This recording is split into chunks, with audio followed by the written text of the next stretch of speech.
I'm Frank Fletcher, Director of Lectures and Seminars. This is the second day of what has been a two-day forum, the Western Hemisphere Security Forum. Today we are going to discuss, our distinguished panel, Indigenous issues in the Andean region. We have with us today Joseph Humire, who is the Executive Director of the Center for a Secure Free Society. We have Mr. Dardo Lopez, former Vice Minister of the Interior in Peru. He is currently the President of PKS Consultores. PKS means Peacekeeping Solutions. And we also have Alejandra Prado, who is a Professor of Law at the private Bolivian university, La Universidad Privada Boliviana. So we will begin with Joseph Humire, who will be setting the context for the event. Good morning. Well, thank you to Frank Fletcher for more than just this panel and for being with the university this morning, but actually for the last day, the last months, the last year, all the planning that went into the Western Hemisphere Security Forum. It's been an honor and a privilege to work with Daniel Morgan Graduate School. The university is outstanding in both its credential and its professionalism, and I think that shined last night. I think almost everybody here was at the event yesterday, so thank you to all of you for coming. I want to start off a little bit with some news that's somewhat related to last night, kind of give it a segue to today, and then I will talk a little bit about the concept of the panel of Indigenous issues in the Andes, and then I'll let my esteemed colleagues actually give you a very ground-up perspective since they work with these issues a lot closer to the ground than I do. So for those that were at the panel yesterday at the event, you remember Venezuela was the last point of discussion. There's a lot of turbulence in Latin America, there's a lot of turbulence around the world. Venezuela is definitely one of the hotspots that's getting more and more attention. And so there was a bit of an audible that was pulled at the event last night. You saw me at the panel, and you probably, if you read the agenda, you didn't see me on the program. So one of our guests that was invited was a very distinguished opinion leader in Venezuela named Marcel Vigneron.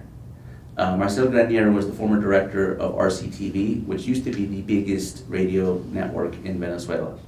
In 2007, I believe, was bought out by the government. When I say bought out, I mean forced out by the government.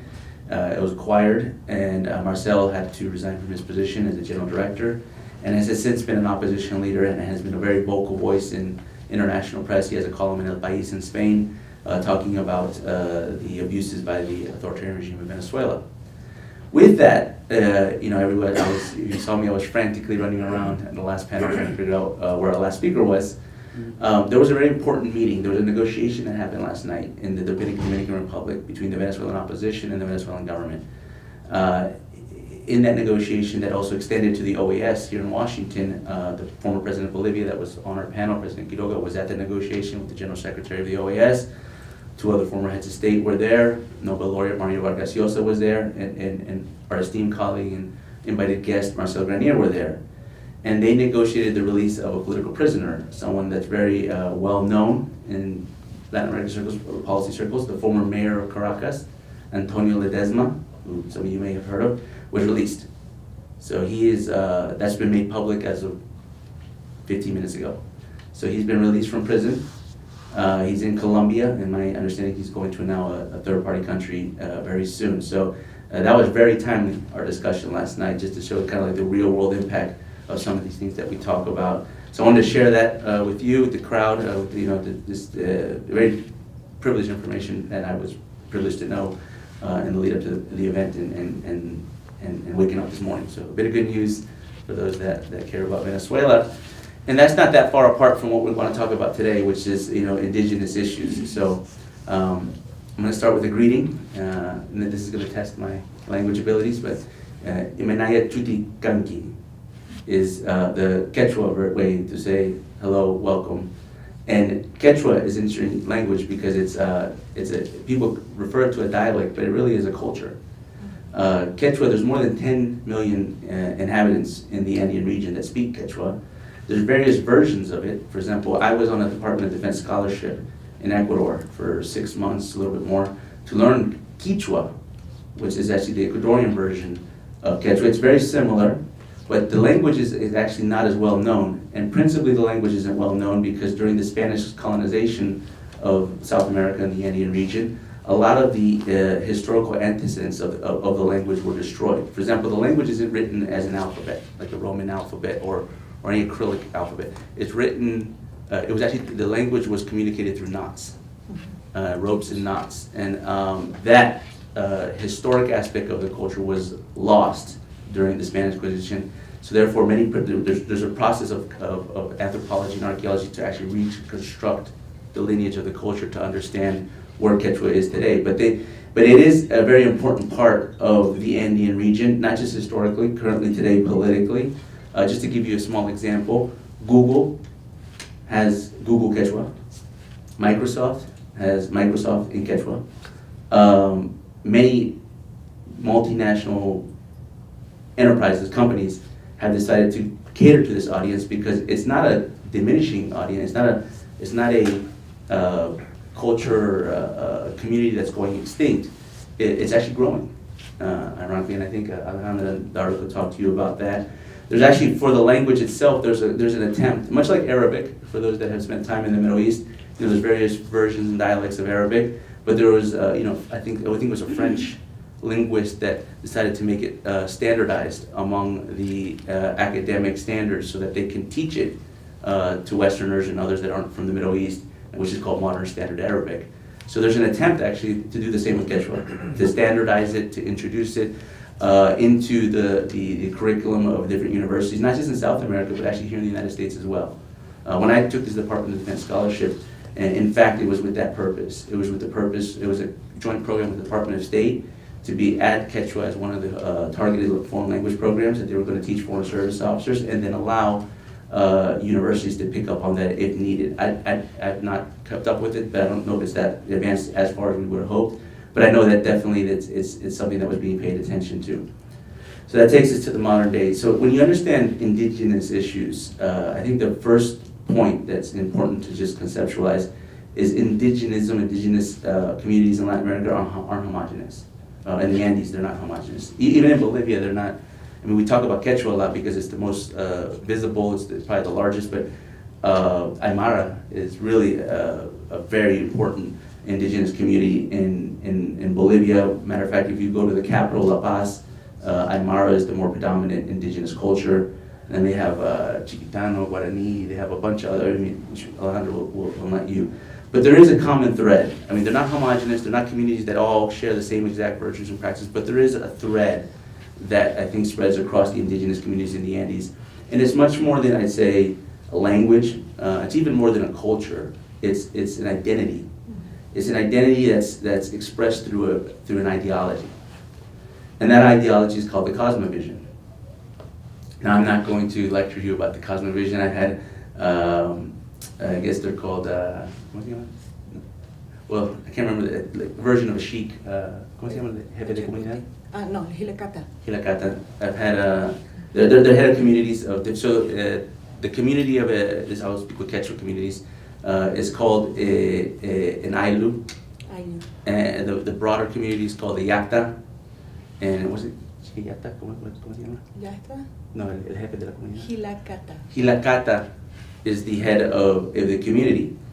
And in that, what they teach, when they taught the language, was much more than understanding, the alphabet, learning how to conjugate verbs. It was actually teaching you about the thinking, about the way they view life, about the way the world. It's very tied to natural resources. It's tied to the earth, to the sun, to resources, mineral, other kinds of resources, which is, I think, gets into where we start to see the conflicts. There's a term in indigenous societies in the Andean region called Pachamama, Mother Earth.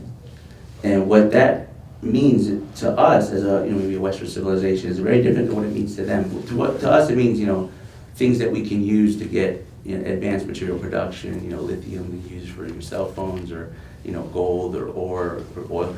For them, it means a balance to the way Earth is supposed to be advanced and evolved so that individuals, humans, species, ecosystems can live in harmony.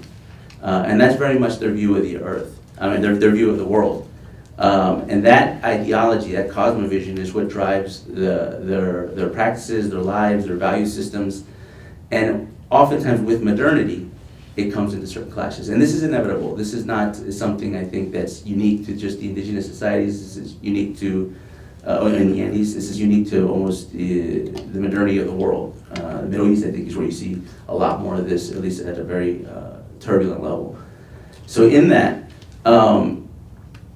one of the things I think that's been neglected in the foreign policy community of particularly the United States, but really overall over the Western Hemisphere, is understanding these communities and figuring out a way to engage those communities, to understand, to respect that culture, that vision, that larger ideology, but also to embrace modernity, technology, and things that have led us to have the conveniences that we all seem to want, right? Because the end is driven by demand. And that demand is the same in these communities. It doesn't change.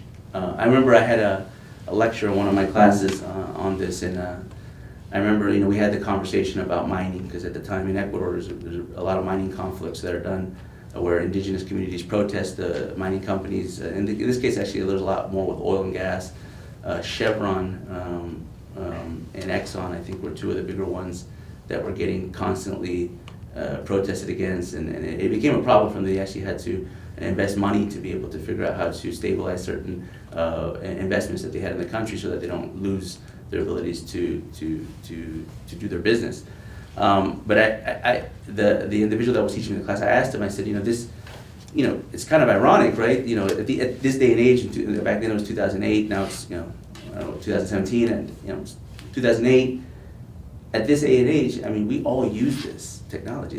We all use aspects of modernity. Even the indigenous community who's protesting the advancement of the exploration and exploitation of gas uses this, right? You have a cell phone in your pocket, So it's kind of like a bit of the conundrum of sticking to the principle, the ideology. But he actually explained something to me, and he said something to me that I thought stuck with me to this day. And he said, "No, Joseph," he said, "You don't get it." He said, "We're not against extracting the resources. We're not against looking for mineral wealth or resource wealth and using that." And he said, and he wrote Pachamama, on Mother Earth on the board, and he said, "Don't forget the mother part." And he said, "We consider ourselves the children of the mother, which is the earth." He said, "What mother doesn't want her children to eat?" Is what he told me. And he said, "We want to use this resource wealth that was abundant and given us to our land to be able to feed and to prosper and to be able to provide production for our families, for our communities. We just don't want to be left out," is what he told me. And I think that's a little bit of the perception of the conflicts, and I will let Dardo and Alejandra get more into the details of that, but it's a lot of the conflicts, I think, with social conflicts driven with indigenous communities in Peru, in Bolivia, in Ecuador, and in other parts, even Chile, and even parts of Colombia, in the Andes, that have it. There's difference of perception. There's a lot of propaganda. There's a lot of manipulation of circumstances, both on the ground and in the press and in the public and in the political sphere, and that gets played up by bigger powers. Dardo's probably going to talk a little bit more about how other communities from outside of Latin America have come in, most notably the Russians. The Soviets had been long doing information operations to be able to engage these communities. More recently, the Iranians have been doing this. We have very first-hand knowledge about how and to me this is very interesting to me, because one of the most, I don't want to steal Dardo's thunder, but one of the most fascinating things that I learned about the work I've done with looking at Middle East, Latin America connections is the indigenous connections. It is, if you look at the Middle East and the evolution of their society, it's always been clan-based, tribal-based. It's got a rich history, very long history. Latin America as well. How those two connect, to me, has been very fascinating. And I'll give you one anecdote that I thought was interesting, and I'm sure Dardo's going to talk about this, so I don't want to say too much. But it's, in the mythical Andean culture, not so much the cosmovision, this is more just in the history. because it's also a history of revolutions. There's been plenty of indigenous revolutions throughout the history, and these are pre-Inca revolutions, way before the Spanish got there, but even before the Incas got there. And there's two famous figures. One is Tupac Amaru on the Peruvian side, but the one on the Bolivian side is actually Tupac Katari.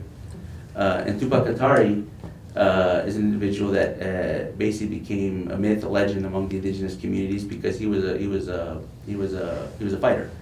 He was somebody that's fought against the Incas, fought against the Spanish. He's someone that fought against the colonization of his community, and was revered upon as one of the heroes of the Aymara culture in particular.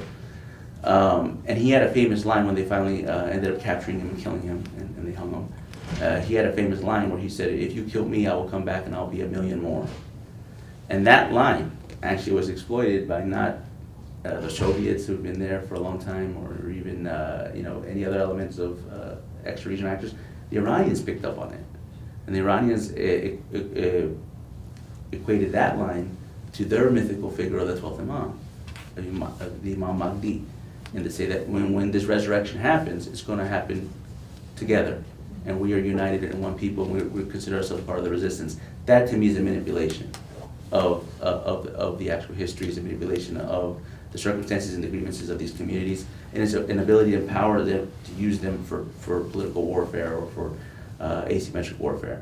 But without that, I just wanted to lay some of the context for why this is important. It has implications that profound. I mean, the last 3 presidents in Ecuador, the last presidents in the 3 main indigenous countries in South America, Ecuador, Bolivia, and Peru, had indigenous presidents in very recent times. We got the Humala in Peru, Evo Morales, who's still the current president in Bolivia, and Rafael Correa in Ecuador, were brought to power by political mobilizations in their country.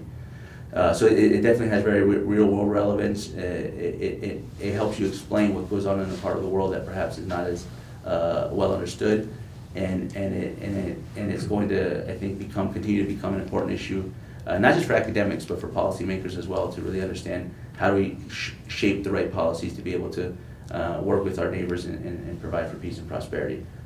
So with that, I will turn it over to Dardo to give us his presentation on Peru.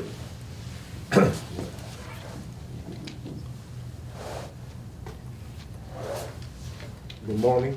I would say in Peruvian, culture is Imana Kashanki, how are you? And the answer is Ayimi, I'm okay, or Mana Yinshu, I'm not okay. But I learned when I was a long time ago. There are some difference between Peru, Bolivia, and Ecuador. At one time we was on a single country in the time of Spanish domination of the area. From the northern border of Argentina, all the actual Bolivia, part of Chile, the actual territory of Peru, Colombia, and Ecuador was a single virreinato. We have some common bonds, a lot of common bonds, but there are some difference between the countries that I need to explain. In the case of Peru, where I live, I'm Peruvian, most of the population is urban population now. Like most of the world, people are moving from the land, from the deep country to the cities. Each time there's less people living outside of the city, or almost only in far parts of the country, small communities. As long as people can afford to go to the city, they feel the country. So it's not as a romantic idea we have about Peru. It's with a country population. I can say 80% of the population lives in cities. So it has different sides. First is, if you're a politician, you need votes. If you need votes, you invest every single dollar where will produce more votes. So you invest your time, your money, your efforts in the cities, and let the countryside for the last time if you have it. So it means the state has been forgotten the people who live outside of the city for a long time. And another thing is that Joseph was talking about Quechua. Quechua is losing the usual power of a language, because each time more people move to the city and they forgot the language. The ancient, the old people who live in the countryside or who live now in the city, they still speak in Quechua, but each time this is less. Another thing is we are basically a country of mixed races. We can't speak about Indigenous like you can do maybe in Bolivia or in Ecuador, because two reasons. First, from the first contact between Spanish culture and local culture, 80% of the population dead because the diseases or don't know, or they were not able to their bodies were not able to resist. So since the beginning, Peru is what we call a criollo. In Spanish it's a mestizo, a cross of races. This is in different levels, but you would see in the way you see the people, the way the people think or feel. When I'm single exception, the jungle side. The jungle side is the less inhabited area of the country. Few people for a lot of thousands of square kilometers. But in the jungle, there are still what we can call Indigenous. So there are people who live there in the same way they used to live thousands of years ago. Each time less, because the contact with the civilization. But this can be applied exactly only to the jungle side.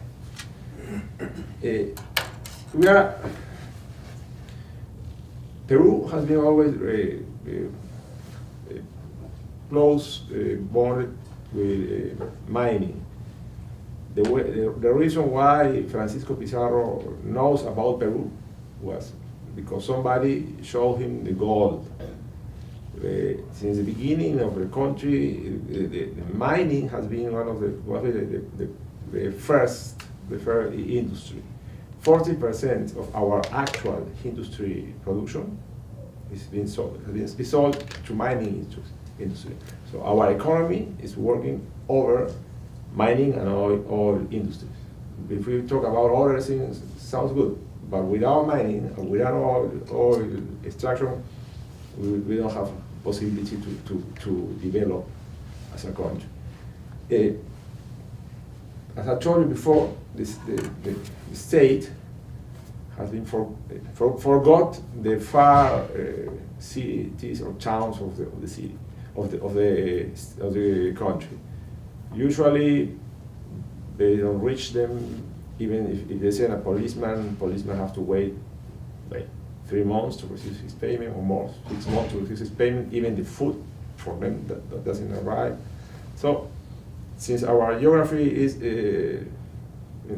a large desert coast with several big valleys, then the mountain area is a hard terrain. It's not easy. You can see the town on the other side, but it will take you maybe 1 day or two to reach, because you have to go down and up a mountain and cross the river. So this means this geography has built different cultures, small cultures around the whole country. We can't speak about a single Andean culture. It's a big mistake that always has been made by people in the university, or people or companies investing in the area. There's not a single culture. I'm a negotiation teacher in the university. I have been negotiating with in lots of places in my country. What I can say is there are not two towns that think or feel the same way. This is important. It's not something like Andean culture. There are some common Similarities. some similarities, but not the same. The way they act, the way they feel, their values are not exactly the same. So when a company arrives to do some mining in the area, which as I say is the more important economical activity, they found the town, or people around the town, who never receive nothing from the government. So to this, we have to add a feudal vision, where to them, if somebody has money, he has the obligation to provide the poor. In the ancient way, in the feudal lords do in the feudal time. So if you arrive and they look at you as you are somebody who have resources, they think you have to provide. On the other hand, the businessmen formed in universities in Lima or places of the country, most of them with MBA in US universities or universities, Peruvian universities, but following the US system, are feeling about that they think, no, this is, I pay my taxes, this is the work of the state. It's a big mistake. When you do business in Peru, if I do business in Mars, in Mars, you need to grab your own oxygen, your own water. Where in Peru, you need to grab your, there is no government, so you have to do the work of the government. It's something not easy to understand. So it's easy to find a crash between the people of these far places and the companies who want to invest. Two different cultures, more than two different cultures. The history, if we see history as a line, we will see that these mining companies are in this stage, and people living in this area are in previous stage. Probably our grandfather was once in this stage, but now they are still there. So there's a crash from different moments in history. This is what we have to understand. It's not only a different culture, it's a different stage of the same culture maybe, but centuries the difference between one and the other. The other problem is, since these communities don't feel the benefits of being part of a democracy, each time they feel upset, they are upset against the democracy also. So they say, democracy doesn't work for us, because they don't provide us water, electricity, health, education, protection, security, roads, whatever, communication. So they question not only the company there, they are easy to question the system. This is something important to understand Peru. If you have a problem and you say you maybe have will be against or in favor of one politician or president or the secretary or a congressman, but in Peru things get worse. It's not only against that president, it's against the system. The separate structure is weak. It's yet weak. So this is something that happens very, very frequently. So every single problem becomes usually in a big problem. As usual, there is a real worry of the people living in these towns about mining operation, because their agriculture, they receive information about the ancient, the old way of mining industry.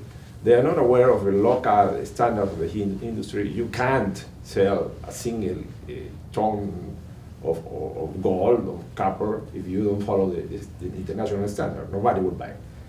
But what they see is, are the old mining operation, like you know, maybe you're too young to know this, How Green Was My Valley, an old movie about a coal valley in England. Because you see the old, if you see the old, right now, the old mining operation in Peru, like Oroya, is like Mars, it's horrible. You see everything destroyed, the air is unhealthy, the water is unhealthy, people have problems with too much lead in the blood. But it's not a new operation. This is because centuries of bad operation. But this is the idea they have. And then are different activists who take advantage of this bad idea, bad communication, and worries, and take a political advantage. First, we have a group of leaders educated in Cuba, like Gregorio Santos, who are pursuing an active anti-mining, anti-oil strategy. Like they write, just by the book. If you see what they write in the papers of Coordinadora Continental Bolivariana, you will see this is the way they will find. It's not something hard to find. You have to read it and see how they act and who are the actors. There are other small leaders of small organizations like teachers who ride this problem to obtain more political power. There are the NGOs receiving money from other countries of the world who feel guilty to what happened in the past and send money, and they don't know what they are doing. They're sending money to destroy democracy. They say they're sending more. They think they're sending more money to protect the people. At the end of the day, they don't protect. They end with an empowered community, because if this community can develop their possibilities, they will stay in the 19th, 18th century. There are also the media playing a role, as you know, a role for the power, trying to guide the way the population in the cities feel or think. There are also politicians who grab this to obtain some power, and anti-democratic organizations using this. What I'm trying to say is there is a real concern about mining, about oil in these communities. But this concern mixed with awful communication of the companies. And more than communication, the problem is not communication, the problem is they don't understand the community. They approach the community with the understand of what is good and what is bad from our position. We live, grow up, study in the city, closer than to New York than to this town. In the same, we're in the same country, but it's different. If you add the difference to an investor from the US, from Canada, or from Australia, it came from maths. Because the way they approach to the reality is not real. Because they're thinking in a way, for example, if the government told you there's no problem, you are the owner because the papers, be careful, because there will not be possibility to empower the law if you have a conflict there. If you think I will pay my taxes or royalties to the government to build what they need, there are two problems. First, it will take too long. They will not have end a single important project because they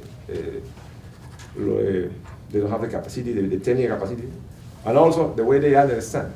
For example, if I ask you, what is more important to a community in the coast, a school or a stadium? What will we think? School, of course, is more important. Not the way they think. For them, the stadium is first. In the Andes, school or a stadium, or a bullfighting place. Bullfighting place. It's more important to them. And we say, no, you're crazy. This is not more important. You have to be studied. You need a hospital. But this is the way we think, the way we feel. We are trying to impose them the way we feel, the way we think. At the end of the day, they accept, they receive it, school, they receive the hospital, they are happy because they don't have what they think they need. I will talk about a personal experience. Years ago, the community burned a mining camp completely, and they take this. So the president sent us a group, the president at that time sent a group of negotiators. And we arrived. I was a negotiator of health minister at this time. So they asked, the usual, when there's a problem in these communities, they ask for a better, if they don't have a police station, they have a police station, they ask for a school, for some kind of health facility, roads, communication. Well, we were talking. At the beginning were 2,000 people. 2 hours later were 5,000 people. At the end of the day, were 8,000 people around the town. We are in a small community house speaking. At one point, they said, okay, this is the number of people who live here. According to the usual studies, you need this kind of hospital. No, we need 5-star hospital. But you don't need a 5-star because you have enough terrain. You can build faster and cheaper the same hospital because you have terrain. No, we want a 5-star. Why? Because this town have a 4-star hospital, so I want one bigger than this. Now, try to explain him. At the end, then another thing. Well, these are the plans. No, I don't want to see plans. But this is in Spanish we say maqueta, the small. Okay. No, I want to see you making the holes to begin the building. This is a different approach. So, in some cases, it happened in Bawa years ago in the jungle, you maybe know, since blood is the river, the polluted the river and they kill people. It usually happens in jungle. It's not easy to happen in the Andes. In the Andes, they kidnap people, block roads, take the camps, but not to reach these levels. In the jungle, yes. In the jungle, where are isolated oil camps, it could be very, very, very, very hard the way they react. Just to end, to talk about the reasons of these conflicts, is first the perception of contamination of the water and the environment. Bad experience of the past with the old state-owned mining or oil company. They don't know the new standards. The activities of the companies and the state is perceived by the people in the countryside like a menace to the way they act, they live, because they live growing or agriculture. And also because the incomes never return to the area of the operation. Well, I think this is good. You just make some real brief comments, and then we'll go to our next speaker. What Dardo's explaining, and I have to apologize, I didn't really give a full introduction to Dardo. He, as Frank mentioned, he was the Vice Minister of Interior, but beyond that, he's actually been very active in social conflicts in Peru. His firm is hired by a range of different companies, both within Peru and abroad, that are looking at engaging different communities in Peru that are very difficult to engage with because there's a tremendous amount of conflict, there's turbulence, there are communities that aren't well understood. And because of that, also, Dardo's become a thought leader and opinion leader in Peruvian press. He has a weekly column, I believe, in the Peruvian newspaper, frequent commentator on Peruvian television. And he's on, this is important, he's actually on the short list of many politicians that need advice on these kind of topics. As a fact, he was the top national security advisor to Keiko Fujimori, who was the presidential candidate in the last election that lost, but by a very close margin, to the current president, which is Pedro Pablo Kuczynski.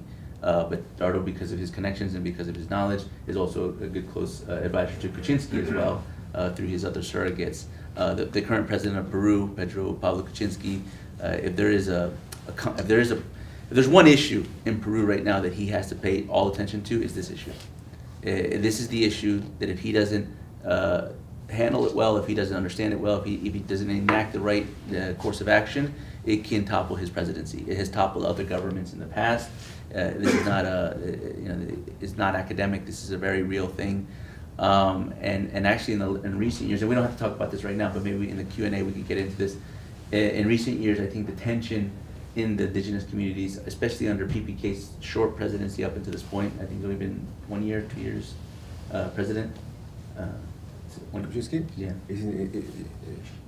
He begins his administration in July 16. 2016. Okay, so yeah, it's a little over a year. The conflicts in these communities has increased tremendously, and there's been various turnover of ministers who've made mistakes. Some self-inflicting mistakes, and others, imposed mistakes, if you will, that have forced certain ministers to resign because of this conflict. So we will get into some of that, I think, in the questions and answers. But let me not make the mistake again, and let me actually properly introduce my esteemed colleague, Alejandra Prado, who I've had the privilege to know for many years. For those that don't know, my parents are actually from Bolivia. I was born here, so that makes me what they call a Boligringo, right, in the context of Latin America. But I am, I've traveled to Bolivia as a child throughout my life, and more recently professionally, up until I think 2014. I don't think after that President of Bolivia cares much for my presence there. So, and actually my brother got arrested one time for traveling to Bolivia. So the conflicts in Bolivia, I mean, Peru, it's serious. But Peru, in generally, it's a much more developed country, particularly over the reforms over the last decade under both, Alec Garcia 2.0. Like that, and 2.0, correct. And ironically, the Humala administration, who very much had a big fear that he was going to destroy some of the economic policies, he didn't probably dismantle. He tried. Well, He unsuccessfully. It hasn't chased the trajectory of Peru, who's been a somewhat of a success story. Unfortunately, Bolivia has not been so much that case. And Alejandra's been working.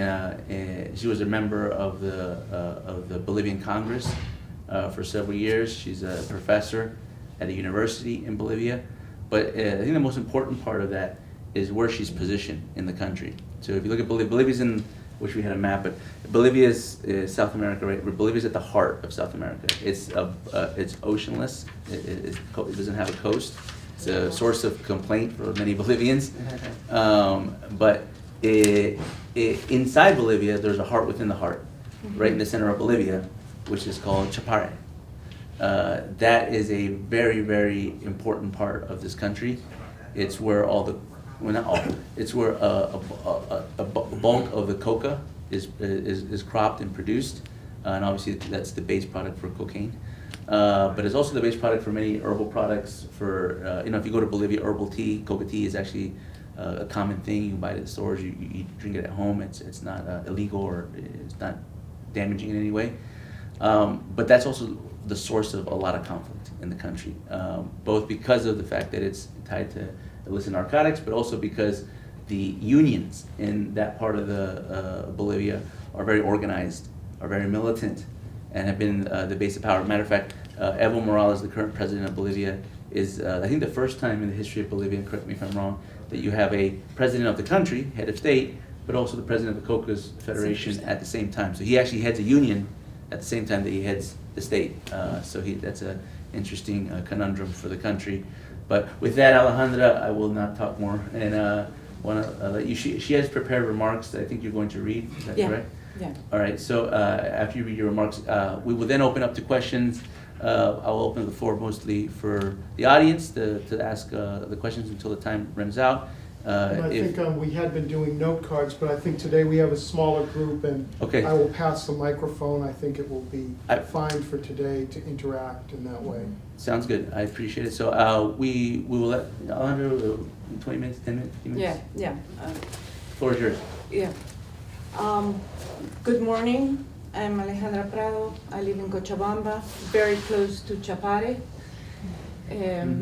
I've been a Congress rep during the period of 2010-2014. And I've been studying what happened with Bolivia and the indigenous part in politics. And that's the document I have prepared. Bolivia, How to Understand Indigenous People and Politics. I'm going to read my paper so you can follow me as detailed as something more simple to understand. To understand what's going on in Bolivia, it is necessary to have a little overview in Bolivian history.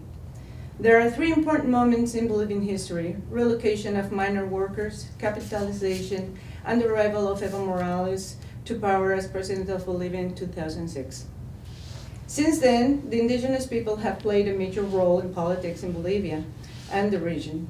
Today, we are facing a huge transformation, and the Morales administration is no longer standing with them. The true administration's political interests have emerged. The indigenous people have once again been treasoned. Other interests are in place, some of them with international flaws. Finally, with the big possibility of Morales staying in government another 5 years, risks are high that not only indigenous people, but all Bolivians will face a fierce authoritarian government. Bolivia became an independent country from the Spanish colony in 1825. However, the indigenous people reached their civil rights only until the revolution in 1952. In 1953, the first land reform was legally enforced. The policy was addressed to 1, give or return land to indigenous people who did not have or had too little land to work. 2, to create conditions for a better production in agricultural areas. 3, another major issue was to give better labor conditions to land workers, mainly indigenous people, and to stop having them as servants as it was during the colony time in Bolivia. Near 93.18 million hectares were given with the land reform, 74% to indigenous individuals, 9% to tierras comunitarias de origen, or indigenous community lands. 17% were given to private agricultural and commercial owners. A second land reform was approved in 1996 with no major changes, but to follow the process that started in 1952. A government land office was opened, INRA, Instituto Nacional de Reforma Agraria, National Institute of Land Reform, the place where indigenous people process their paperwork to achieve the legal property of the land. To try to solve the biggest problem, not all the people had their property documents in place. The other problem is that indigenous individuals could not still sell or have mortgage on their given land.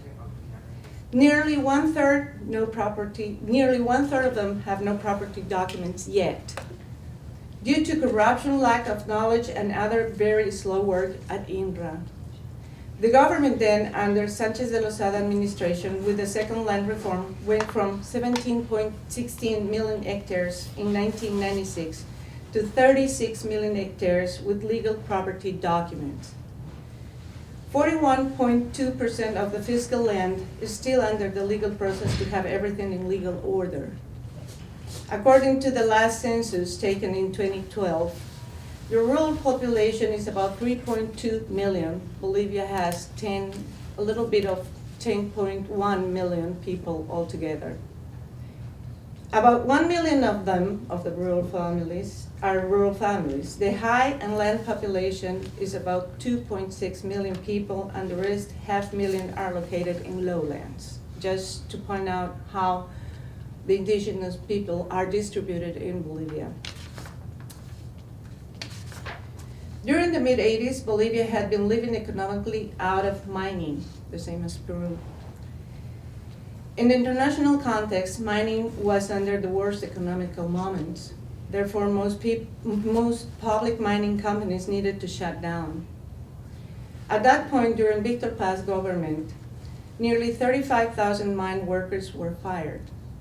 Most of the mine workers came from indigenous families who lived in rural areas. Once they were fired, most of them went to live in the lowland of Chapare, Cochabamba, place where Evo Morales comes from. They were supposed to become agricultural workers. They became coca leaf growers. Chapare was never a land to grow coca leaf, not even with the Incas. That's something very important to know. The mine worker migration to Chapare gave Bolivia a new political setting. While in the mines, all workers belonged to unions. Unions were attached in most of all work constitutions as social human rights for workers to associate early in the 20th century. As of today, these families are now called social movements, which are new unions. The social movements are managed under a top-down political system, very much like the Stalin era. Evo Morales has emerged out of these unions. The union model that was in place in Chapare has spread to all indigenous people throughout all of the rural areas in Bolivia. Just to pinpoint here, there are 6 federations in Chapare. Each federation has one middle structure, which is called Central. And from Central, there are the unions, and each union has 200 members.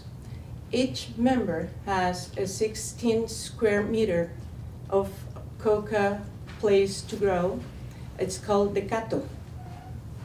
So right now, the numbers I have are as of 2005, and you have 539 members then. 12 years after, there are no numbers officially given, but there are more people working in that. So let's keep on going on the history. In 1995 and 1996, Sanchez de Lozada administration engaged a political road that is still under the scrutiny today. Sanchez de Lozada's administration put in place the government program called capitalization. This program was due to bring capital to public companies, to close some, and to mainly empower the public companies with fresh cash flow. The biggest achievement was with the oil company. Investments came from all over the world with well-known companies. Today, Bolivia lives due to the gas export, which has given more money in the last decade than throughout the rest of the Bolivian living. During this administration, a major administrative and political change came about. Near half of the political representatives were now to be elected from their constituencies. That was part of the reform. In 1997, Evo Morales is elected president of the 6 coca leaf grower federations and the most elected constituency representative in the country, nearly 70%. At all times, Evo Morales was against the capitalization process, which helped him promote himself politically in the national platform. In the next 9 years, Morales became the face of social movements as self-positioned indigenous person and the first indigenous person to achieve a representation in Congress, even though the affirmation is false, because he was not the first indigenous person to went to Congress. People started to believe it. He had a very good marketing, political marketing. Many non-government organizations from Europe, the United States, and regional ones helped Evo Morales on his road to the presidency. Many of these organizations have their main activity in indigenous issues in Latin America. One example of this NGO is Open Society. It has been openly working for freedom of drug use and has a good understanding of the unions in the Chapare in Bolivia. Another example of the indigenous side is COICA, Coordinadora de Organizaciones Indígenas de la Cuenca Amazónica, the indigenous coordinator of the Amazon Basin. One of the philosophical bases in common is the prophecy of the rainbow warriors. And just pinpoint the rainbow warriors because I'm going to come with that later on. A nature-based thinking giving the white man the guilt of the state of the world today, not the world the indigenous people had before. At this point, all ecological groups also helped Evo Morales in his journey to the presidency. During the decade Evo Morales was in Congress representative, Bolivia underwent many struggles with road blockages, different types of strikes and other violent struggles. In Chapare, the conflicts were present practically since the arrival of the mine workers, converted then to agricultural workers, but mainly coca leaf growers. Now, I have a chart on my work that shows how ever since 1987 to 2003, when Gonzalo Sanchez de Lozada was overthrown from power, the Chapare people have been working very hard on the political basis to overthrow the government, whichever was at the moment. In Chapare, the main problem relied on the eradication of coca plants. The coca social movement introduced the social identity of coca leaf with the Bolivian population. At the same time, the Morales image was growing with the political speech of sovereignty and his image as indigenous person that finally was speaking by himself. In 2005, Morales' rhetoric was inflamed with the recommendation of the US ambassador not to vote for him. In December 2005, Evo Morales had won the presidential elections with more than 53% of the election. Most of his speeches and portrayal were carried out as the first indigenous person to have become president. At all times, even now, Morales expressed false ideas of what the indigenous population had lived until then. One example is that white people used to take the eyes out to indigenous person who wanted to learn or read or write. And that's completely false. There's not even one single piece of proof that shows that. Morales focused in having a new constitution. He achieved his goal. In 2009, a new constitution was enacted. However, under the new constitution, the indigenous people are not recognized as indigenous people. The only recognition that has been made is 36 indigenous languages on Article 5 of the new constitution. Most of those languages no longer exist. During his first Morales administration, the main objective was to destroy the political system as we knew it until then. Even though very important things were happening, most indigenous people were still accompanying their leader. It remained like that until the new constitution was approved after many clashes and deaths. The second administration had begun and the new constitution needed to be implemented. Many laws were enacted in the name of indigenous people, and today some of them are used to persecute political leaders under discrimination crimes. In the last decade, during Morales' administration, Bolivia has achieved millions of dollars of gas export thanks to international oil prices. The members of Morales' political party were found not one but many times with corruption actions. Morales renewed his second presidential term in December 2009. Once again, he became president with indigenous and ecological rhetoric to save and to protect Mother Earth.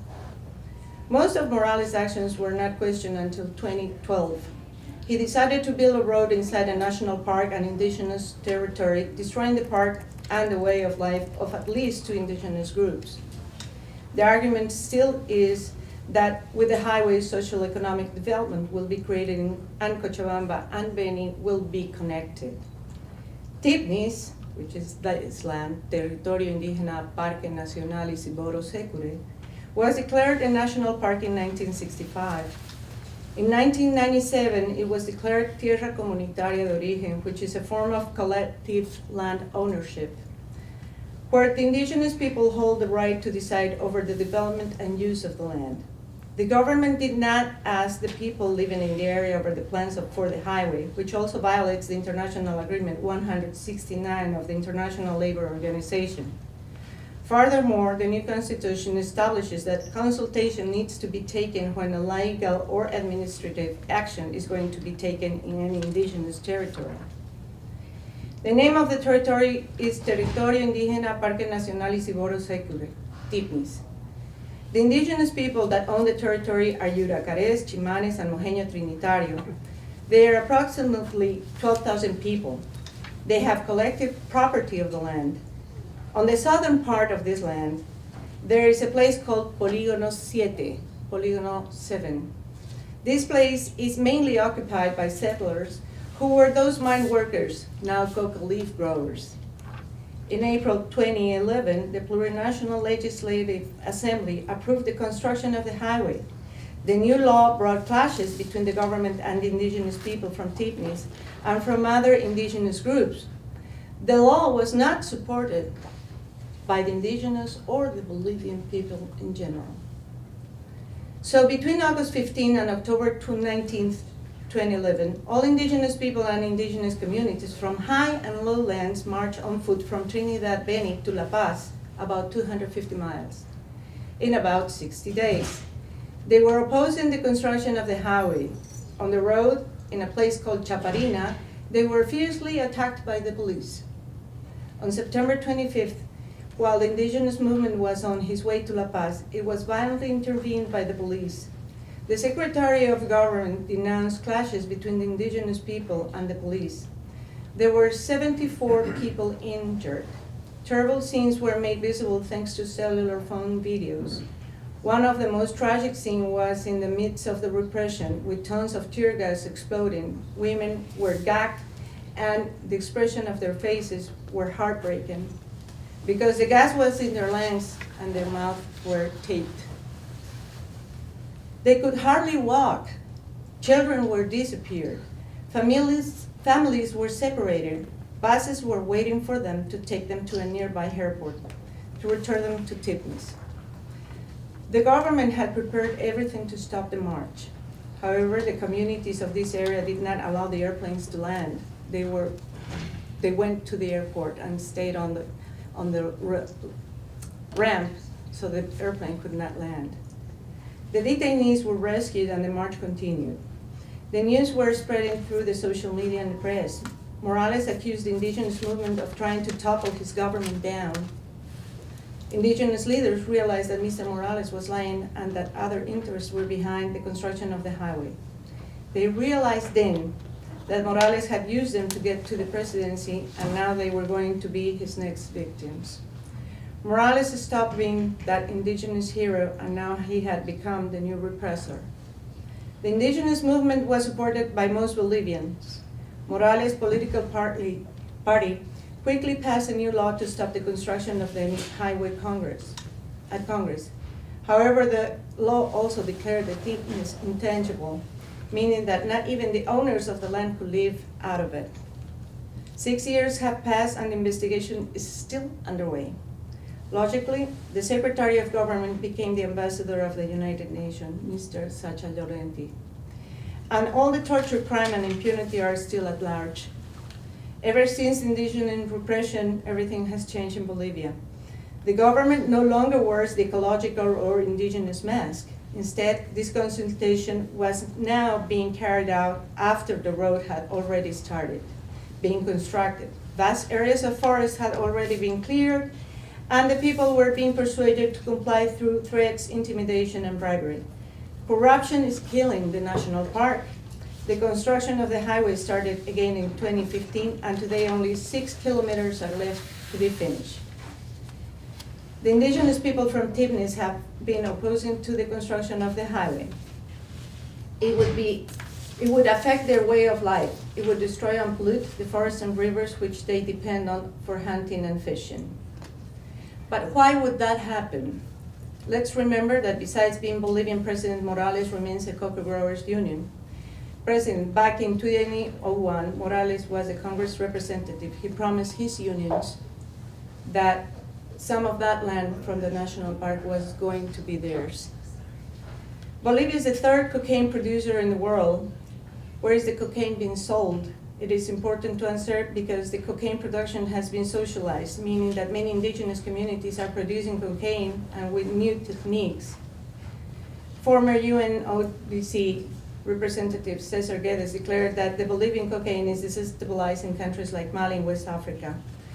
Cocaine dealers use Brazil as part of the route to West Africa. In 2016, a Liberian media outlet was written, reports by Interpol and United Nations angels detail evidence that cocaine traded through West Africa accounts for the considerable portion of the income of Hezbollah and Hamas, the Islamist movements based respectively in Lebanon and the Gaza Strip. These reports say Hezbollah uses the Lebanese Shia expatriate population in South America and West Africa to guarantee an efficient connection between the two continents. How that relates all together. The Iranian regime has been working very hard to attract people from their religion. One of them is Mr. Roberto Chambicalle, a self-portrayed indigenous Islamist. He's a Bolivian lawyer who has also studied the Quran in Iran. He has been writing books about Islam and jihad. However, what is amazing is what is written in his webpage.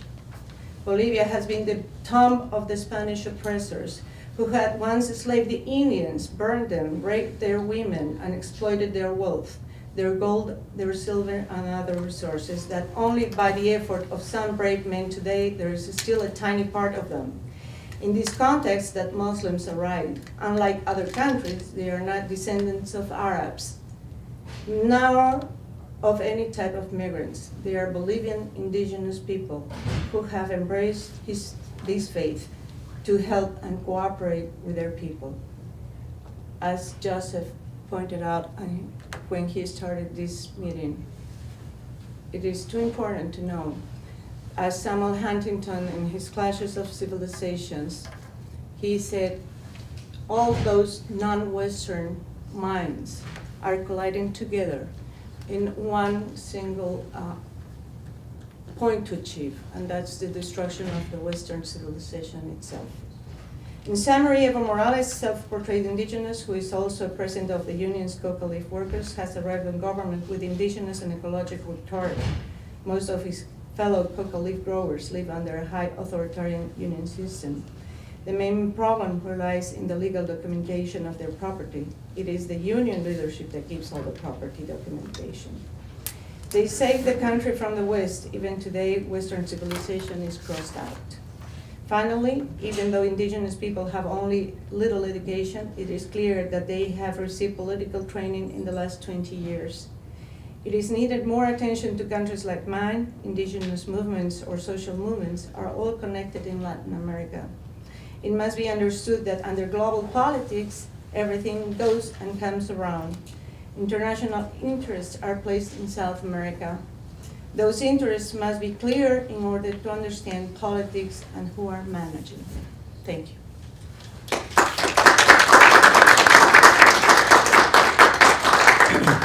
Thank you, So we have Alejandra. time for questions, so Okay, so let me just make some really brief comments to follow on Alejandra's presentation, then we'll open it up to the audience. No, excellent presentation. I believe Alejandra's going to make the paper available. We'll email it to Frank, and Frank, you can socialize it amongst the university. It was a very comprehensive presentation. I think it covered 500 years, maybe, in history, in about 15 minutes, or actually a little more. I think the important point of what Alejandra was saying is the epicenter of the conflict is essentially a perception of where the indigenous community stands with the current government, right? So the perception is that the indigenous community is supportive of the current government, the current president is a leader of the indigenous community, and while that might have been true at a certain part in time in Bolivia, I think that's very much not the case right now. There's actually a big clash between the indigenous community in Bolivia and the sitting president, Evo Morales, who is of indigenous descent. That's the Teepnees case that she was referring to. Aside from her paper, I do want to plug another paper I think is very good for the audience if they want to learn more about what Alejandra was saying and the conflicts. There's a paper that was put out by PRISM. PRISM is a journal from the National Defense University. It's an academic journal that touches on a bunch of international security topics. And one of a close friend and I think a colleague of all of ours, Hugo Acha, who is a student he's a professor, at the National Defense University. He's also done plenty of work with the Department of Defense. Published a paper looking at the cocalero federations, the coca growing unions, and actually compared it more as a model of insurgency. That paper actually was originally written in 2009. I remember that because I was in a briefing at the Department of Defense that talked about the paper and was not very much paid attention to, but in light of recent events, they decided to give it more attention, which is why it got officially published as of, I think, 2 months ago. So it's now available public. I'll send that to you, Frank, as well, and you'd be happy to socialize. So with that, open the questions to the audience. Dardo, Alejandra are happy. We have plenty of time. We have about 45 minutes, so we can have this go as long or short as people are interested. Just please identify yourself before making your question. Yes, my name is Archibald Hamilton. I'm a kind of researcher, and I have a question about if you could give me a little bit insight about the parallel between the Tupac Atari and the Imam al-Mahdi figure, how it affects society, politics, or even culture, if there is any. Yeah. So before I say, I think Dardo, that's a good question for you because you know a lot about the specific cultural center in Peru that actually used that figure. I don't think they used Qatari in this specific case. It was a different one, but go ahead. There's a legend about not Tupac Katari, not Tupac Amaru, but for the last Inca general who was beheaded and dismembered. And the legend said he will birth again and lead the people of the country to recover the power in the country. There, if you know the museum history or museum legend about Ali, who have some parts pretty close to this. So there is a group of led by Hezbollah in Apurímac. It's a far part of the country where we have uranium and gold. It's a poor part. And they founded an organization called Incarri Islam. Incarri is the name of the myth, of the ancient Peruvian myth about this rebirth of the old general, and they mix both in Incarri Islam. They first reached poor people with low levels of education, basically motor taxis. You know, have you ever been in South America? It's common in those places to transport people, not in cars because roads are not good, but in motorcycles with 2 seats in the back. These are motor taxi drivers are usually one of the lower cultural and sometimes intellectual in population because they are not able to go. This was the first target of them. So that they provide them a reason, a faith, an organization. And this was the first stage.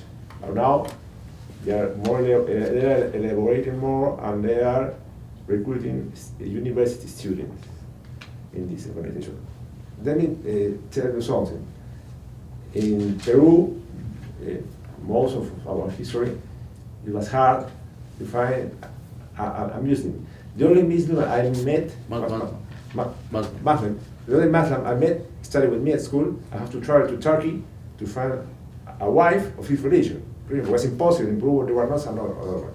So there was the only one. No, because most of the Arab immigration in Peru are from Palestine or from Lebanon, and all are Catholic. No, there's not Christian. So, what happened?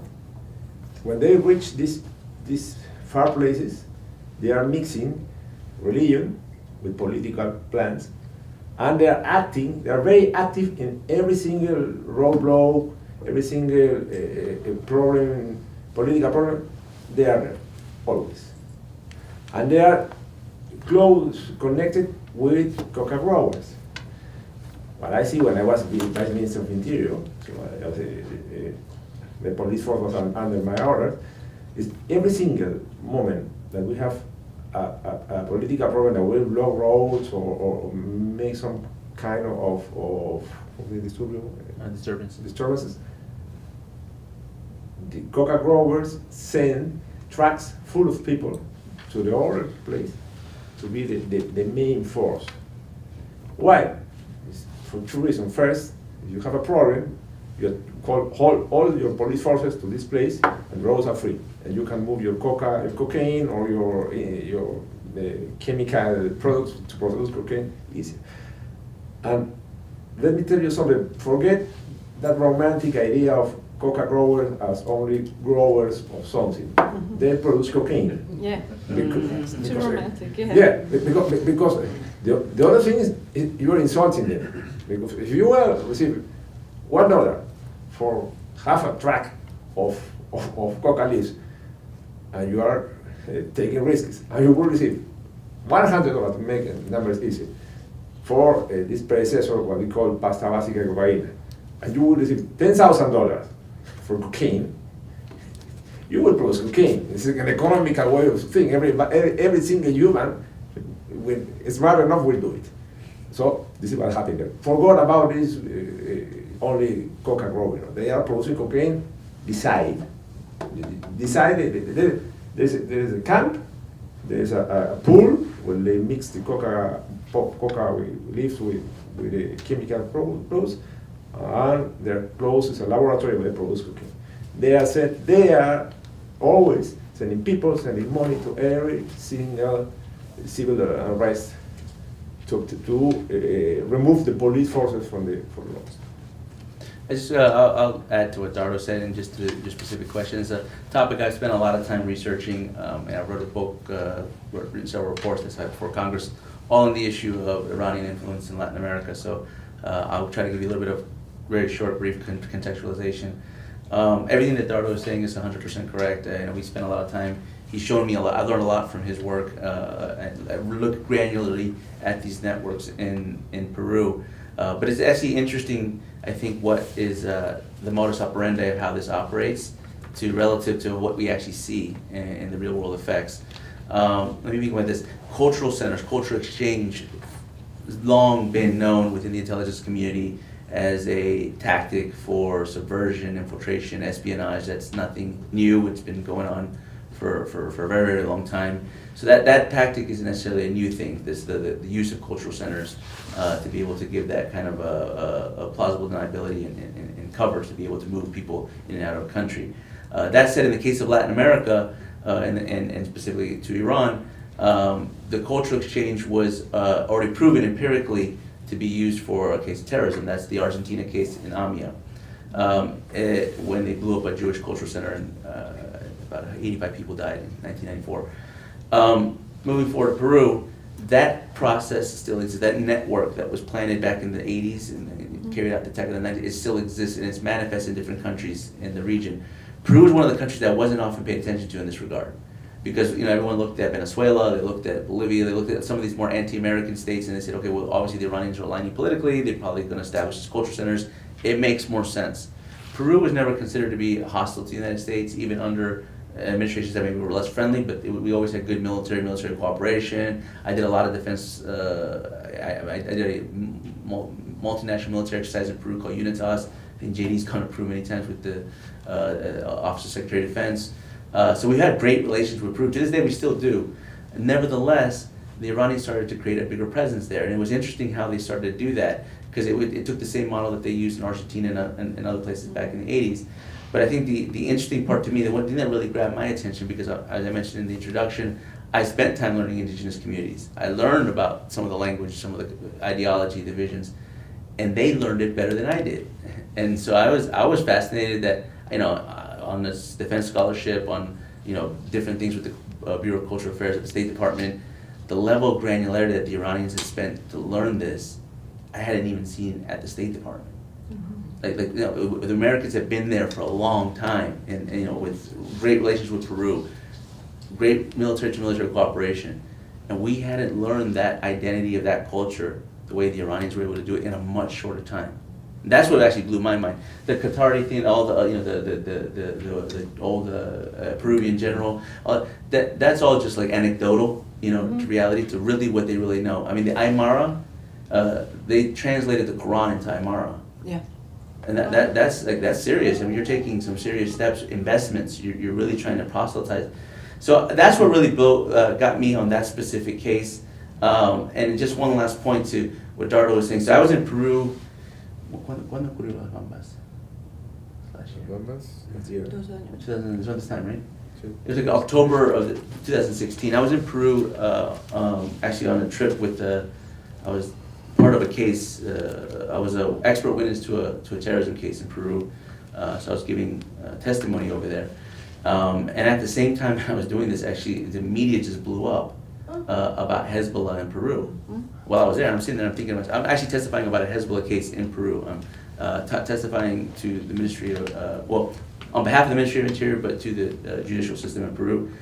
And then what happened is there was a mining conflict in a place called Las Bambas. And Dardo could actually talk much more about this, but it was a very important mining project in this part of Peru. And there was this, and this wasn't the only disturbance that happened. There was a series of disturbances that happened both before that and continue to this day. But these disturbances were met with a decision by the government to send law enforcement over to neutralize the disturbance, and it ended up in a clash. It's, at least from my perspective, Dardo follows it more closely, I'm not sure exactly the order of events of how that clash actually took place, but it led to some deaths. It led to the minister then having to walk himself back, the Minister of Interior, to walk himself back and to explain why this happened. And then out of nowhere, the congresswoman, actually not just any congresswoman, the head of the Defense Commission of the Peruvian Congress went on before the Congress and said this was provoked by Hezbollah. Mm-hmm. And then, you know, everyone was just wondering, what is, like, is she crazy? You know, and people started to make fun of her, actually. Mm-hmm. And they started to say, you know, she doesn't even know what Hezbollah is, what is she talking about, she's out of her mind. And then a video surfaced of an individual who is known to be an Argentine, who I know very well, the intelligence community knows very well, that was in the middle of those protests, that's connected to the Iranian networks in Argentina. We don't know, I'm not saying that they were behind, I don't know, I did not study that. But what I do know is that there's a lot of things that happen that have signatures of destabilization, that have signatures of misdirection and confusion, that I don't think overtly look like anything much more than a local conflict, but are perhaps driven by folks that understand how to create social conflicts and increase social pressure. Cuba is very good at this. They did it in Angola. The Russians, the Soviets have been doing it in Europe for many years. And obviously Iran has that capability as well. I don't know if you want to add anything to that, or we just go to the next question. If I may add? Alejandra, something? please, yes. Let me add one thing that it's important when he says that Hezbollah working with, and how to that conflict in Peru, coca people were brought in the middle of it. Most of the cocaine that goes from Peru into Bolivia and then it's exported to Brazil, it's been taken to West Africa. And in West Africa is managed by also indigenous people from West Africa, the Tuareg. And these people are in contact with Al-Qaeda or the Akim in the Al-Qaeda in the Maghreb. And it is all connected. And the way that they're working is under the shades. It is very important to understand indigenous people and how they are working with Islamist groups. Because nobody will pay attention to Peru or Bolivia, maybe Bolivia because Evo Morales is in the government, but they will not pay attention. And if I in Bolivia speak about the Islamic groups growing, they probably think that I am totally crazy because they don't believe that. However, you can see mosques are growing.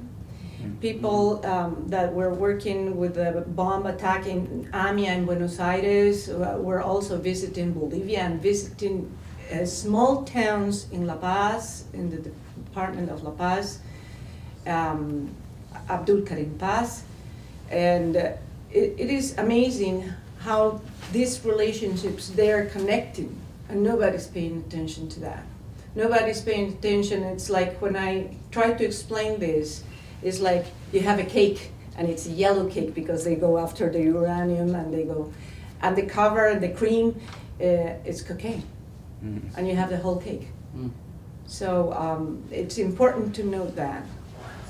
Everything is connected. Yeah, I think just the general point is that there's a network involved here. A lot of these networks have tapped into indigenous communities. Those indigenous communities have been exploited for many different reasons and for many different people.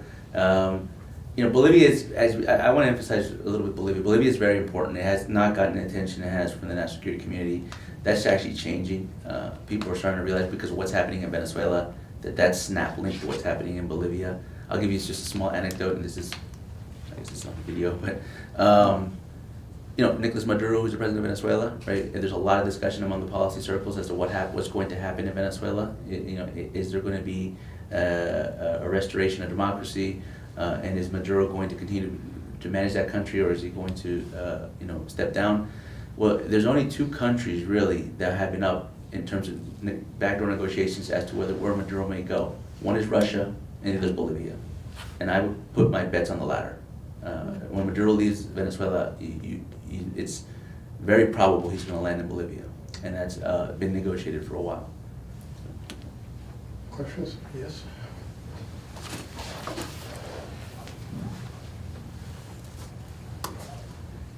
Thank you. My name is Stephen Meyer. Given everything you said about the attempted or about the exploitation of radical groups, Islam and so forth, among the indigenous people, what does that say about the connection between governments and power structures and the indigenous people? And what is the future of your assessment of the future of the political power of indigenous peoples? It strikes me that the connection in the opening by radical groups into indigenous communities is a statement that the power structures and the governments in South America are not trusted by the indigenous peoples. Do not see that they have a future unless they do ally elsewhere.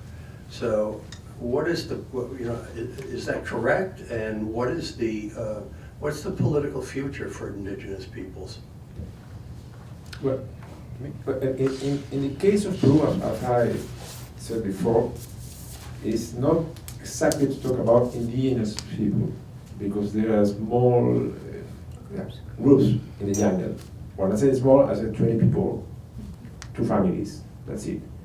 The other are not exactly indigenous. Second, the way they are acting is not through the indigenous movement like in Ecuador or Bolivia, because if you say indigenous to somebody in the Andes, he will punch your face. You're insulting him. It's not. This is the way he feels. It's not, he will not accept to be called indigenous. But the way they are acting is using the social movements. Social movements is it's not the invention, it's something that they was developed by the Coordinadora Continental Bolivariana.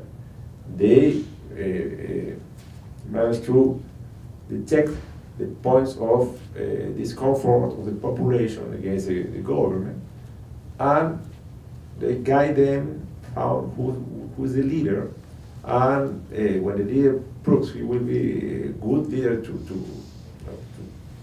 go another step, they help him, they provide him with organization, with funds. Some of those funds come from Venezuela in Lagash in the same amount that Cristina received in Argentina, the same way. And the people who carry this back, this Lagash, some of them are congressmen, and they are the first to jump, say, no, you're exaggerating, it's not true. Nothing is happening with Islamic movement in Peru. And they are Congress bonded to the former Peruvian government and all ancient leaders of the Communist Party in Peru. One of them, I just remember him, was the one who more questions asked in this meeting at the Congress. But answering to your question, the problem is not with the indigenous population, the problem is the whole population feeling and they can't trust our political class. This is a corruption scandal of Odebrecht and the other companies are making this even a bigger feeling across the society, across the low income, middle income, even high income population about the politician. So we are assisting to a moment where all the first line of political leaders are losing the faith of the population. This is dangerous, right? Because you know, every whole political world, every whole is filled. Like in the market, every whole that appears is filled by somebody, and we don't know. And who is preparing? Who's acting? Who's politically active and prepared? And there we can find biggest problem that we want to solve. Dr. Meyer, I think you actually hit on a very important point, and I want to maybe unpack this a little bit to broaden it out a bit. So there's a concept and maybe a term in the lexicon of understanding counterterrorism, or actually just understanding organized crime, that I actually am not a big fan of. It's called ungoverned territory, right? You probably heard it, you read it, you've seen it in your textbooks. I think that's a misnomer of actually how this works, because there's nothing has a level of governance over it. Exactly. A stateless is probably a more reflective term, where the state doesn't have a presence in certain parts, Right. but it's governed by some element. It could be an element outside the state, it could be a quasi-state, it could be a shadow state, and those areas in Latin America are abundant.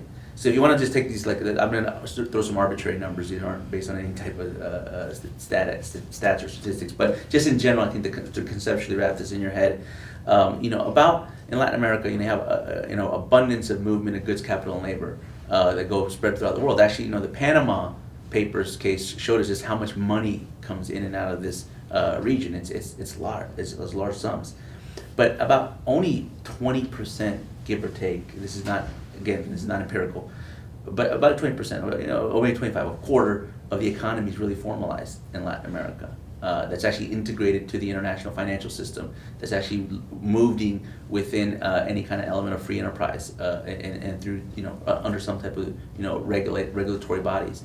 About 30% of that is informal, and in the indigenous communities, it's even higher. Indigenous communities, they still have literally cash in the mattress. They don't have trust funds and mutual accounts, and they don't diversify their income. There was in Bolivia, I remember there was a story where, it was an experience where they call them cholitas. They're indigenous ladies that usually are street vendors and work in local markets in Bolivia and La Paz, and they look poor. They look like they're in her bag next to her stand. She had over $200,000. She was not poor by no stretch of the imagination, but she definitely had the look. But she works in an informal economy. That money's not going into public works, it's not going into taxes, it's not going into investments. It doesn't even move much through the financial system. Then you have, I think, and this is not, I don't think, an underestimated figure, you have about 50%, at least half the economy of Latin America is illicit. Cocaine, the global cocaine industry is a $365 billion global industry. Think about it in terms of GDP, right? That's bigger than most of these countries. So these governments are working in a very small capacity to where there's all this territory. And what happens is most of, the way we look at the world, the way our policies are structured, and it is rightfully so, we're kind of more of try to move more towards free enterprise. We run away from corruption. We try to stop corruption. Iran, Russia, they run towards it. They run into it. They understand it. They integrate with it. And so if you look at this as maybe a Venn diagram of correlating circles, you have the state, you have the non-state actors, which is what we're talking about with some of these radical movements. And then this is a concept that I'm not going to take any credit for, because this is a concept that one of my esteemed colleagues, Douglas Farah, has coined that I think really crystallizes what's happening in Latin America. Then you have criminalized states.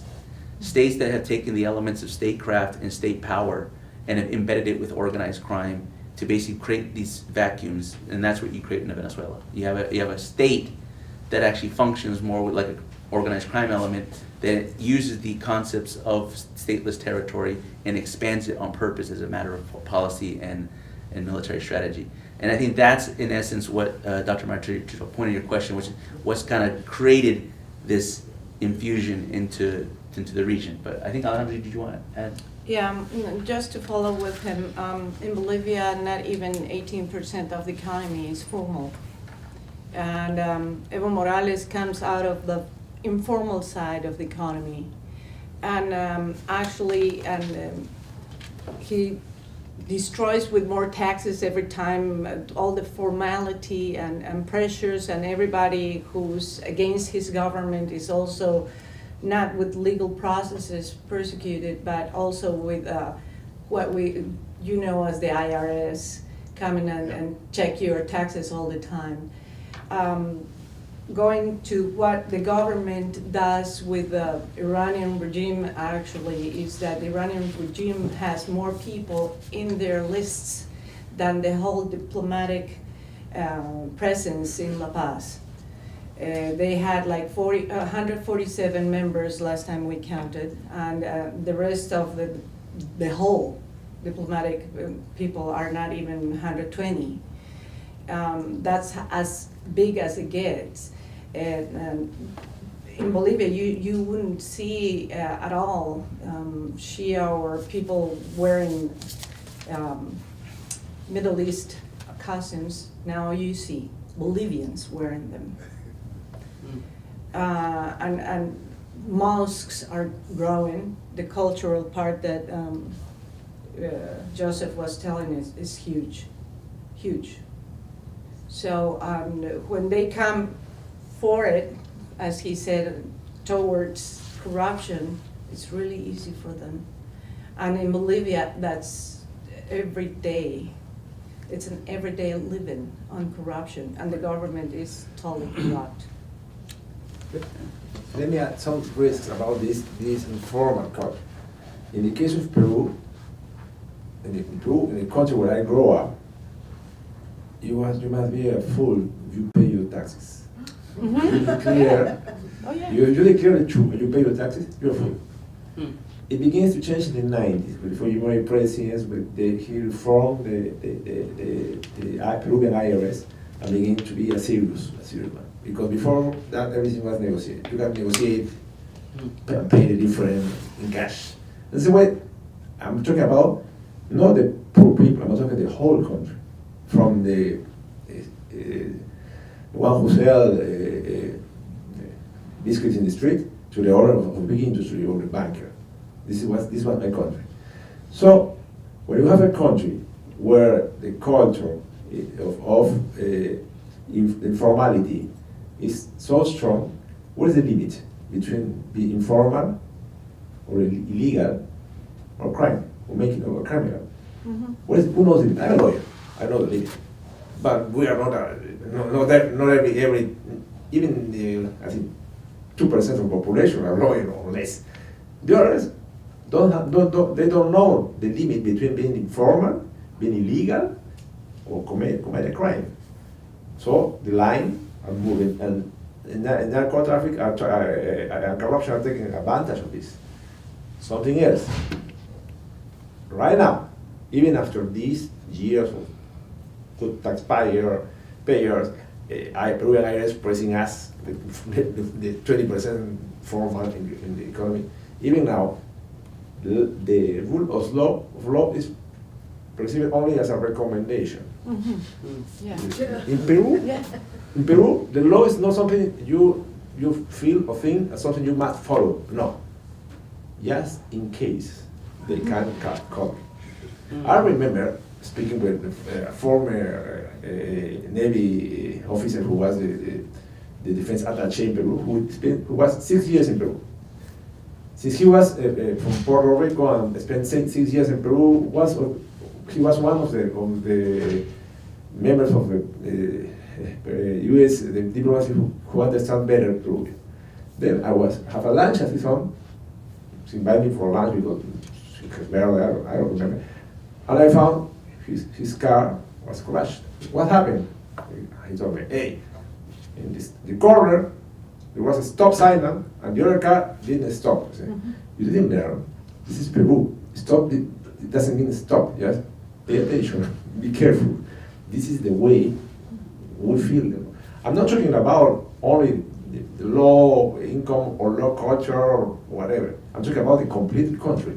The whole country feels the law is something that you only must follow if they can call you. So it's flexible.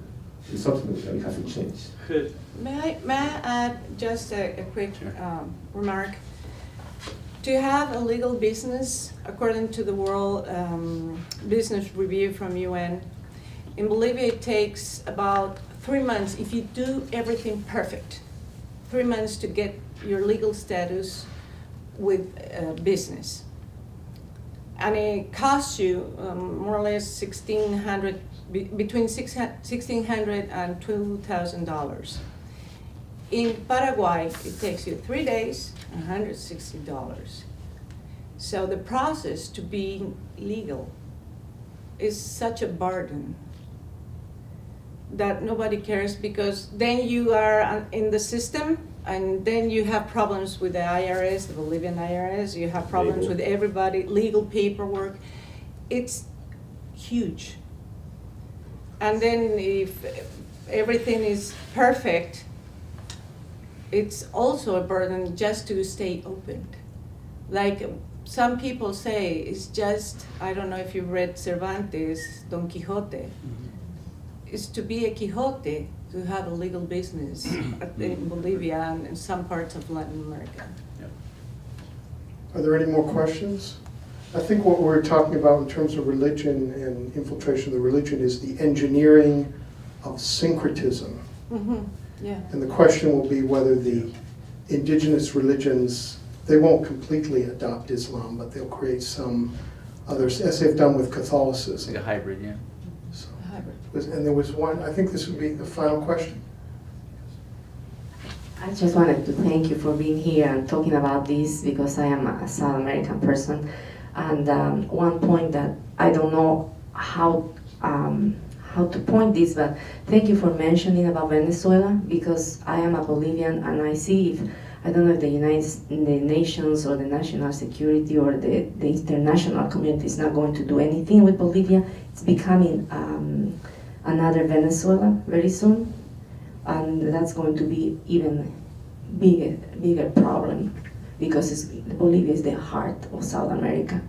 And I would like to say, just remember what happened, or what Cuba tried to do it, but in this, at this time we're living a mega connection because of technology, so it's much easier for anybody to rotten minds. Yes, no, thank you for your comment, and thank you to the audience for participating. Thank you to our panelists. You've been excellent. Your presentations are superb. We will make this. I think it's recorded, so this will be. Yes, and we will. It will be put out on our website and on social media and beyond. Very good. And I'll just make one more point for the We'll live. for the lady who gave the comment on Bolivia. Bolivia. Through the history, and Alejandra could obviously explain this a lot better than I can, but it's very much a resistance country. Someone once compared it to Afghanistan, and it got that drew a little bit of dire and satirical comments, but in reality, outside of the geographical similarities, mountainous and all that stuff, there's a lot of, Afghanistan is one of those countries that's been very hard to capture territory. It's been just in recent times the Soviets have tried, and obviously we've been there for 10 plus years or more. Bolivia's very much, you understand the Incas didn't make it all the way through Bolivia. They got stopped. The Spanish didn't make it all the way through Bolivia. They got stopped. Che Guevara got killed in Bolivia. He failed. The people that go into Bolivia, they think that it's easy. They think it's a small country with a bunch of dumb people, and we're going to buy our way out. And these guys have been lying since they were 2 years old. They're it's funny because in the world of intelligence, they teach you things like neurolinguistics and things to read body language and all that stuff. It doesn't work in Bolivia. These guys are pros. And I think to not underestimate their capabilities is what led to the rise of Evo Morales. To continue to underestimate their capabilities is going to lead to the rise of other phenomenons. But it's funny. I do participate as an actual think tank scholar in different meetings with different government officials. I participated in some meetings recently over the last year with the National Security Council. First time ever in my life I heard Bolivia be mentioned. So it's getting some attention at least. With that, thank you, Frank. Thank you, Thank you. MGS.